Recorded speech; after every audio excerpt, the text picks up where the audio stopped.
ไปเลยวะ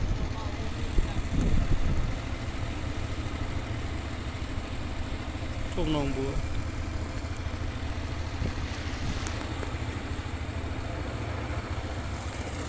ตาย วิทย์นี่อะไรบ่วิทย์นี่ได้ป่ะวิทย์นี่ฮะวิทย์นี่ถือว่าเรียบร้อยนะยังมีหมดค่าอยู่บ่ดิฮะเบิดละตี้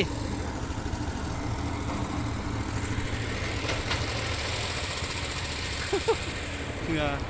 ใหญ่ขนาดเหือใส่ได้8 ตูนอันนี้เป็นเหือขีดเทิงเนาะไทยบ้านหมักเฟืองเพิ่นลงไปคนปูนซีมัง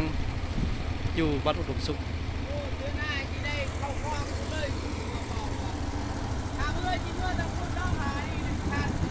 เนาะ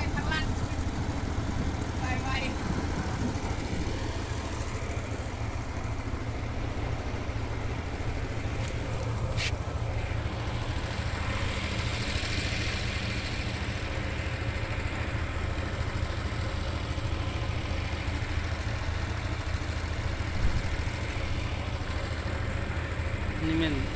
ทุ่งหนองบัว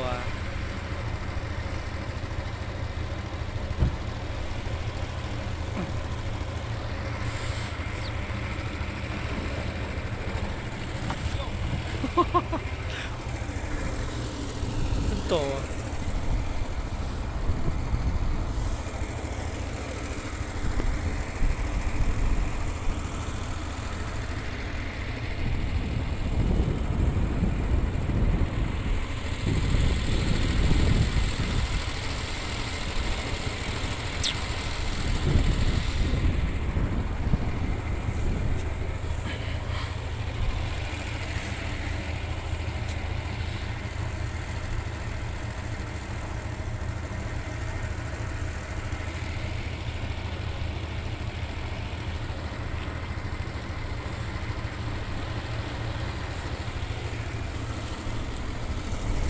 เทือนหน้าเนี่ยบ่ฟิตเทือนหน้าเนาะใหญ่เฮ้เทือนนี่ไม่เพศละเม็ด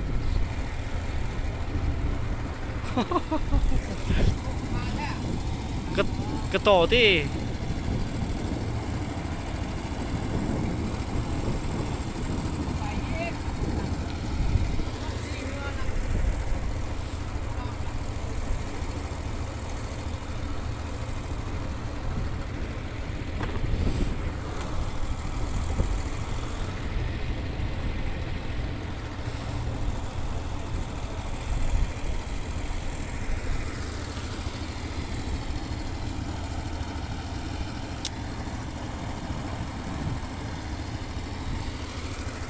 ทุ่งหนองบัว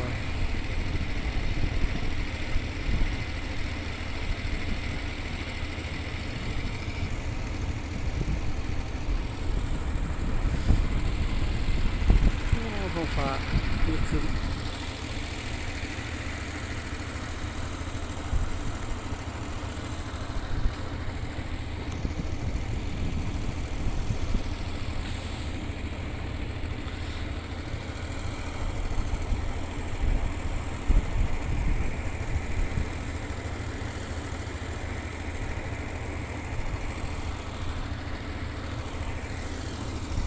ใส่2 จักรเนาะเงือใหญ่ได้ใส่เต่งจักใส่2 จักร